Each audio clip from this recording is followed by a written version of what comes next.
Vamos direto para as ruas da nossa capital. Vamos falar com Bruno Protásio, que continua acompanhando esse incêndio lá no Inocop. Bom dia, Bruno! Bom dia, Tiago. Bom dia a todos que acompanham o Balanço Geral. Ótima sexta-feira para todo mundo ligado na TV Pajuçara. A gente segue, sim, voltamos à residência que foi atingida pelo incêndio, onde funcionava uma fábrica de duchas e higiênicas, para ver como é que está a situação. O fogo já foi controlado ontem pelo Corpo de Bombeiros e um trabalho que foi até a noite.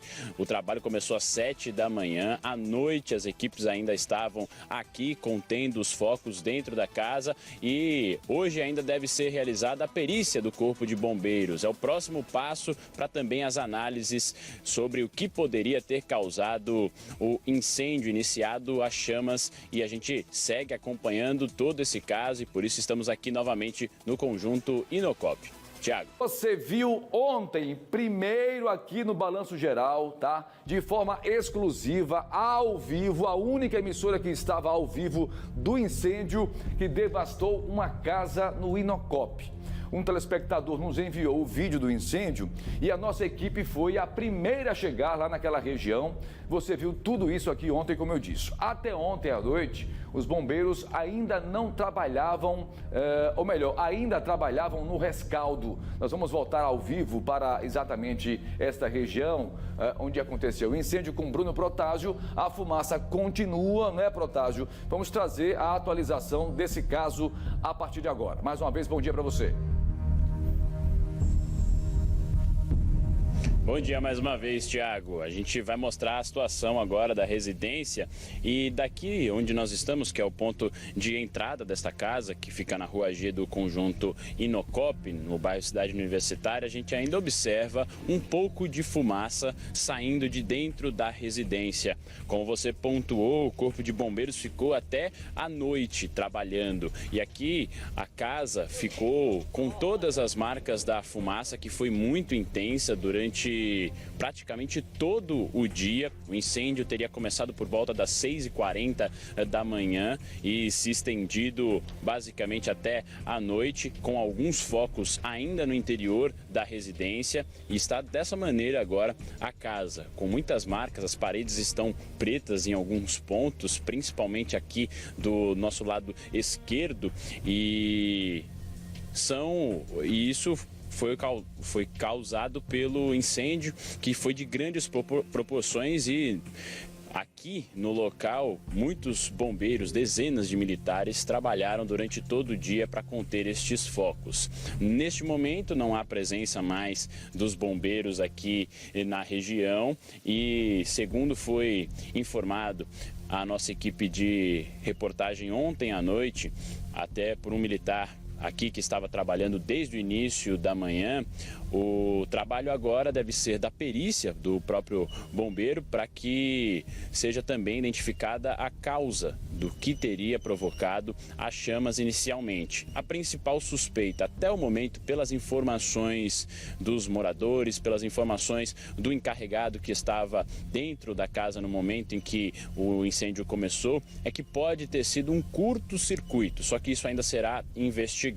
E ainda também não há informação, por exemplo, confirmada se a empresa, que era uma fábrica que fazia duchas higiênicas, tinha o alvará de funcionamento ou o laudo do Corpo de Bombeiros. Isso também ainda será levantado e é um dado importante para a gente ter a informação se aqui funcionava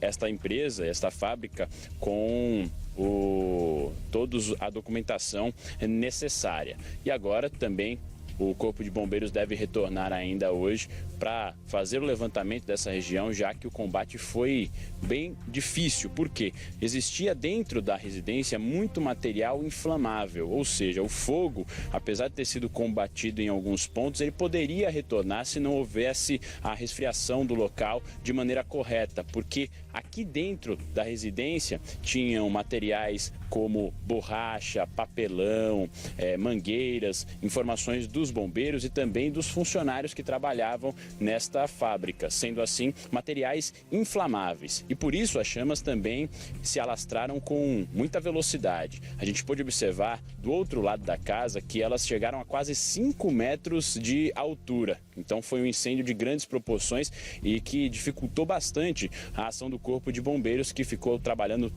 praticamente por 12 horas mais ou menos aqui nesta região. Tiago.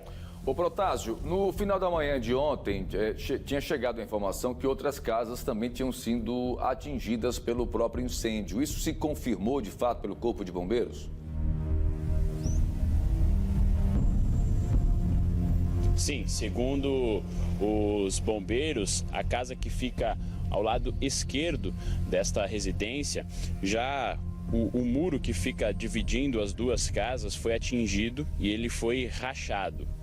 Essa confirmação saiu ontem à noite também, de que essa residência também teve esse prejuízo por conta do incêndio, e a gente não teve a confirmação se outra residência, por exemplo, também foi atingida, mas essa ele confirmou mesmo. A residência que fica atrás também, o muro ficou comprometido, porque o próprio Corpo de Bombeiros fez o trabalho entrando pela casa que fica do lado de trás para conter um dos focos que teria sido o maior desse incêndio, e o muro precisou inclusive ser quebrado em vários pontos para que o trabalho fosse realizado. Então foram esses dois danos nos muros confirmados pelo Corpo de Bombeiros em outras residências. E essa questão envolvendo o possível alvará de funcionamento, né? A gente não tem a confirmação por parte da Prefeitura ainda, apesar dos funcionários terem dito ontem, não é, Bruno, que a fábrica, né, essa pequena fábrica tinha sim um alvará. A gente tem que lembrar que essa é uma região extremamente residencial, né, e nos chamou exatamente a atenção sobre esse assunto. Além do alvará de funcionamento, como você bem disse aí, tem que ter o laudo também técnico, né, de autorização de funcionamento por parte do Corpo de Bombeiros. Então a gente vai, ao longo de hoje, né, buscar esse tipo de informação, porque isso é importante para que a gente possa fechar aí essas informações. Mais uma vez, muito obrigado, viu, Protásio? Parabéns pelo trabalho, viu? Ok, Protásio. Olha, de acordo com o Corpo de Bombeiros, ainda sobre esse caso, né, a perícia foi solicitada e deverá ocorrer em um prazo aí de 24 horas. Nós vamos agora acompanhar uma reportagem produzida pelo repórter Luiz Vitor Melo, que esteve ontem à noite no local do incêndio e conversou com um dos bombeiros que estava há mais de 12 horas no combate às chamas. É brincadeira? Põe na tela. Já passam das 8 horas da noite desta quinta-feira e o trabalho de rescaldo do Corpo de Bombeiros continua. Os militares combatem os últimos focos de incêndio que atingiram uma fábrica de duchas higiênicas aqui no conjunto Inocop, no bairro Cidade Universitária, na parte alta de Maceió. Quem vai trazer todas as informações de como foram feitos os trabalhos de combate às chamas aqui no local nos períodos manhã e tarde da quinta-feira é o capitão do Corpo de Bombeiros, Duarte. Acompanhe a seguir na entrevista. Tinha muito material combustível armazenado, plástico, borracha. Isso tem dificultado bastante o trabalho de rescaldo. As chamas foram debeladas no início da tarde, mas a gente está desde o início da tarde trabalhando no rescaldo para garantir que as chamas não retornem. Ainda tem focos de incêndio, muitas brasas lá dentro do imóvel? Como tem muito material combustível, a gente não consegue acessar todo o material combustível que está por baixo. Então a gente está revirando todo o material, resfriando, revirando novamente, resfriando. Se nesse material ficou alguma brasa, ele volta a reignitar. E esse é o trabalho que a gente está realizando. Quando a primeira guarnição chegou, a prioridade foi isolar a edificação, para que o incêndio permanecesse somente em uma edificação. Os imóveis laterais não foram afetados, nem o de trás, mas o imóvel do lado esquerdo, ele é conjugado, então o calor fez com que as paredes rachassem. E para saber a causa exatamente do que provocou o incêndio, só a partir da perícia, né, do estudo da perícia, que quando deve ser feita a perícia? Já foi solicitado pelo proprietário da edificação a perícia do Corpo de Bombeiros e nas próximas 24 horas está sendo realizada. Daqui do conjunto Inocop, no bairro Cidade Universitária, Luiz Vitor Melo. Olha, a gente tem que salientar aí esse trabalho gigantesco, né, de extrema, com muita profissional, né, do trabalho do Corpo de Bombeiros, que foram decisivos no combate a esse incêndio. Parabéns a todos esses profissionais, um trabalho realmente gigantesco, são verdadeiros heróis, tá?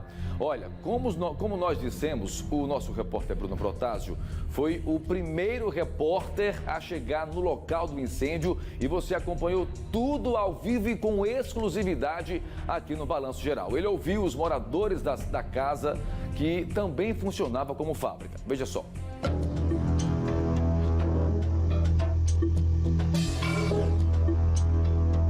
O incêndio começou pouco depois das 6 da manhã. As chamas chegaram a quase 5 metros de altura. Este vídeo foi feito pelo Alisson, um dos vizinhos da casa incendiada. Eu acordei por volta, na verdade foi a minha esposa que acordou, aperreada, os vizinhos batendo aqui na porta, por volta de umas 6h40 da manhã. Umas 6h50 eu acho, ou até antes, os bombeiros chegaram até aqui, tentaram conter as chamas por aqui, só que não estavam conseguindo. Chegou outra viatura do bombeiro, eles arrodearam pela outra rua para conter as chamas por dentro da casa. A chama já estava já perto ali da antena. O pessoal que estava vindo da UFAL, dá para ver as chamas, né?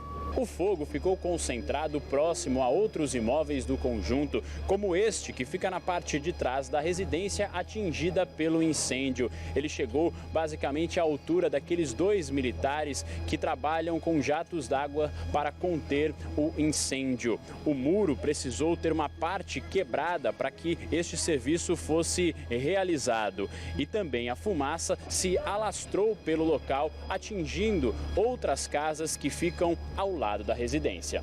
No imóvel funcionava uma empresa de materiais sanitários. O dono é italiano e não está em Maceió. No local morava um encarregado pela fábrica com a esposa e o filho de 3 anos. Foram os vizinhos que os alertaram do incêndio. Ninguém ficou ferido, mas as chamas tomaram conta de toda a casa. Quando eu acordei em torno de 5h30 para 6 horas da manhã, estava tendo muita queda de energia aqui, oscilação. Eu liguei a lâmpada, estava acendendo e apagando, fazendo aquele barulho como se estivesse querendo dar algum tipo de curto. Aí o que aconteceu? Eu só fui desligar as lâmpadas na minha casa. Quando eu abri a minha varanda atrás da porta, que eu olhei para o lado, o fogo já estava muito alto, já estava acima da minha casa. O bem material de dentro da minha casa eu não tirei nada. A única coisa que deu tempo de tirar foi só a minha criança e a minha esposa. E os carros de baixo, com medo que o fogo se alastrasse até a frente e chegasse nos carros. Outros funcionários que chegaram para trabalhar viram a fumaça de longe. Eles ainda conseguiram tirar esses veículos de dentro da residência. Quando a gente chegou, já estava o pessoal já tirando carro, moto. Aí eu cheguei para ajudar também, né? Esse carro, umas motos que estavam lá dentro, outro carro que está ali, que está sem o motor, que está quebrado. A gente arrastou no braço, todo mundo para fora. Conseguimos. Graças a Deus ninguém se feriu nem nada, né? A principal suspeita é que o fogo tenha iniciado após um curto-circuito, que pode ter sido provocado por quedas de energia que são comuns na região. Teve semana aqui de cair 3 vezes na semana, 4 vezes. Muito comum aqui. Tem alguma coisa aqui por perto que sempre explode aqui, escuta um barulho e falta energia, essa área todinha. Provavelmente foi alguma daquelas tomadas ali que deu algum tipo de curto, por conta, pode ter sido um carregador na tomada, enfim. Não tem como saber, eu acho que nós nunca vamos saber, na verdade, nem com o perito, porque na situação que está aí, tudo preto, deve ter derretido tudo, não tem mais nada aí. Estava oscilando a energia e a gente não tem maquinário dentro da empresa, só tem um compressor. E não usa engate de fio, nada.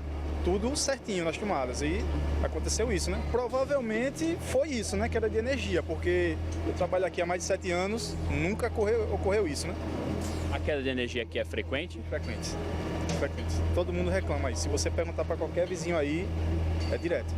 8 viaturas e dezenas de militares trabalharam por mais de 5 horas para conter o incêndio. Muitos vizinhos observaram a fumaça tomar conta do conjunto. Buracos foram feitos no muro para facilitar o trabalho dos bombeiros. Mesmo com os jatos de água, alguns focos do fogo ainda eram vistos no interior da casa. Não houve confirmação se as residências vizinhas também foram comprometidas e se a empresa possuía autorização e alvarás de funcionamento.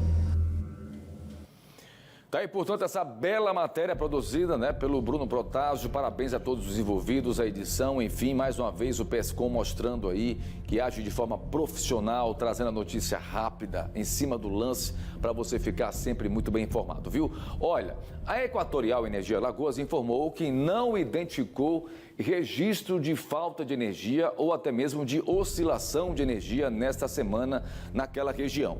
A companhia orienta que situações como essa devem ser informadas por meio da central de atendimento pelo telefone 0800 082 0196, devendo-se informar o endereço com um ponto de referência. Evidentemente, né, que essa informação da possibilidade da oscilação da energia será aí objeto de investigação por parte do próprio Corpo de Bombeiros. Isso ainda vai dar muito pano para manga, viu? Repare o que eu estou dizendo. Vamos acompanhar.